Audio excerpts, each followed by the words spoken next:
లత, నువ్వా? ఏమిటి ఏమిటి నువ్వు చేయబోయే పని? మాట్లాడవే. ఇక్కడి నుంచి దూకి ప్రాణం తీసుకోవాలనుకున్నావా? ఎందుకే? ఇన్నేళ్ల తర్వాత కలిసిన నీ చిన్ననాటి స్నేహితురాలతో చెప్పకూడదా? మగవాడి మోసం వల్ల దారి తప్పిన ఆడదాన్ని బ్రతుకు దారి నుంచే తప్పుకోవాలనుకున్నాను. లత, చదువుకునే రోజుల్లో ఎంతో ధైర్యంగా ఉండేదానివి, ఎలాంటి పరిస్థితులైనా నిర్భయంగా ఎదుర్కొనేదానివి. ఇలా పిరికిదానిలా చావాలనుకుంటున్నావా? నువ్వు చావడానికి వీల్లేదు. నా జీవితం నిలబడడానికి సహాయం చేశావు. నీ బ్రతుకు సరిదిద్దే బాధ్యత నాది.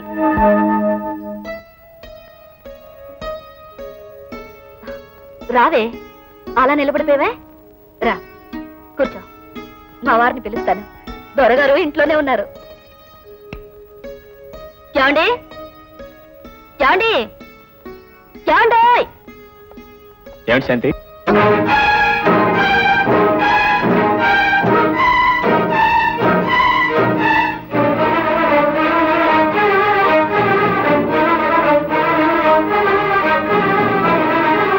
అదేమిటండి అలా గుడ్లప్పగించి చూస్తున్నారు?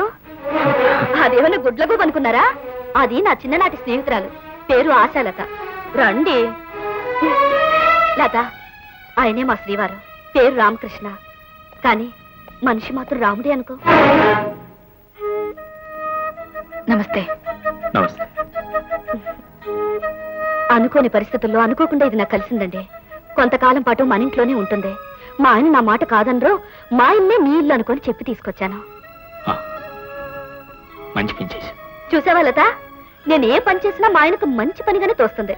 నువ్వేం మొహమాట పడకుండా మా ఇంట్లోనే ఉండొచ్చు. రా, నీ రూమ్ చూపిస్తాను, రెస్ట్ తీసుకో.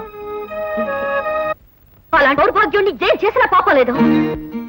ఏమిటి శాంతి, ఎవరి గురించి నువ్వు మాట్లాడేది? అయ్యో, నా మతి వరకు మండా. అసలు మీకు లత గురించి చెప్పనే లేదు కదా. హై స్కూల్ నుంచి నేను తను క్లాస్మేట్స్. నేనంటే ఎంత అభిమానం తెలుసా? మా అమ్మ నాన్న యాక్సిడెంట్ లో పోయాక నా చదువుకు తానే హెల్ప్ చేసింది. పాపం, మనుషులంతా మంచి వాళ్ళని నమ్మే రకం, అందుకే మోసపోయింది. ఎలా మోసపోయిందని అడగరే? అదే, ఎలా మోసపోయింది? ఏముంది, మగవాడి మాటలు నమ్మేయడం ఆడదానికి అలవాటేగా. అలాగే ఒక దుర్మార్గుడు ప్రేమ దోవ అంటూ దీనికేవో కబుర్లు చెప్పాడు. ఇది ఆ మాటలు నిజమని నమ్మింది. వాడు అవసరం తీర్చుకుని దీని కర్మకి దీన్ని వదిలేశాడు. తప్పనేది ఆడమ్మగా ఇద్దరు చేసినా శిక్ష మాత్రం ఆడదే అనుభవించాలని రాశాడండి ఆ భగవంతుడు. పాపం, అది నెల తప్పింది. తాడి లేకుండా తల్లి అయ్యే తన గురించి లోకం ఏమంటుందో అని ఆత్మహత్య చేసుకోబోయిందండి. సమయానికి నాకంట పడింది కనుక ఆపి మన ఇంటికి తీసుకొచ్చాను. కరెక్టే కదండి నేను చేసిన పని? కరెక్ట్, కరెక్ట్, చాలా కరెక్ట్. అవును, ఇంతకు అతను ఎవరో చెప్పిందా? ఇంటికి తీసుకొచ్చిన దగ్గర నుంచి ఎన్నో రకాలుగా అడిగి చూశాను. అది మాత్రం వాడి పేరు చెప్పడం లేదు. గట్టిగా అడిగితే కళ్ళ నీళ్లు పెట్టుకుంటుంది. సరే, మెల్లగా తెలుసుకోవచ్చులేని ఊరుకున్నాను. యాండే, ఆ దుర్మార్గుడు ఎవడో తెలుసుకుని వాడికి బుద్ధి చెప్పి దాని జీవితాన్ని మనం చక్కదిద్దాలండి. అంతవరకు దాన్ని ఇక్కడే ఉండమన్నాను. నీకేం అభ్యంతరం లేదుగా? అభ్యంతరం నాకెందుకుంటుంది? ఇది నీ ఇల్లు, నీ ఇష్ట ప్రకారం కాదు.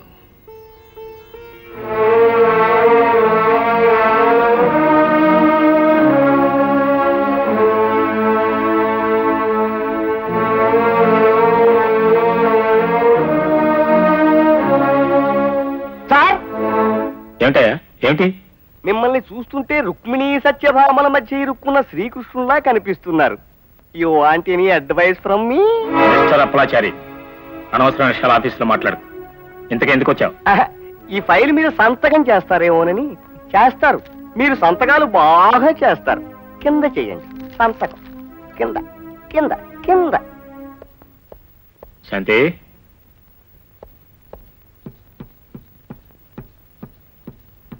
శాంతి, ఏ శాంతి.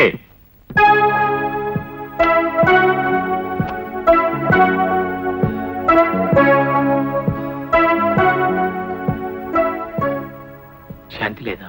నేను ఈ ఇంట్లో అడుగుపెట్టిన క్షణం నుండి మీకు శాంతి ఎక్కడ ఉంటుందిలేండి. ఓహో, మీరు అడుగుతున్నది మీ ఆవిడ శాంతి గురించా? నేను చెప్తున్నది మీ మనశ్శాంతి గురించి. తను ఇప్పుడే బయటకెళ్ళింది. లత, నువ్వు ఆత్మహత్య చేసుకోవడానికి ఎందుకు ప్రయత్నం చేశావు? మోసపోయిన ఆడదానికి ఉన్నవి రెండే మార్గాలు. ఒకటి అవమానంతో బ్రతకటం, రెండు ఆత్మహత్య చేసుకోవడం. ఏదో జరిగిపోయినంత మాత్రాన ప్రాణాలు తీసుకోవాలా? జరిగింది ఏదో చిన్న పొరపాటుగా మీకు అనిపించవచ్చు, కానీ ఆ పొరపాటుకి సాక్ష్యం నా కడుపులో పెరుగుతుంది. మెడలో తాళి, పక్కన తోడు లేకుండా తల్లి అయిన ఆడదాన్ని గౌరవంగా చూసే గొప్ప స్థితికి ఈ లోకం ఇంకా ఎదగలేదు. అందుకే ఆత్మహత్య చేసుకోవాలనుకున్నాను. కానీ ఇక్కడికొచ్చి మిమ్మల్ని చూసిన తర్వాత చావాలనే నిర్ణయాన్ని మార్చుకున్నాను. ఏమండి ఉద్దేశం? కడుపులో ఉన్న బిడ్డ తాలూకు కన్న తండ్రి నా కళ్ళ ముందే ఉన్నప్పుడు ఇక చావడం ఎందుకు? అంతేకాదు, నాకే దారి మీరు ఎలాగో చూపించలేకపోయారు. కనీసం నా బిడ్డకైనా ఒక దారి చూపించాలి.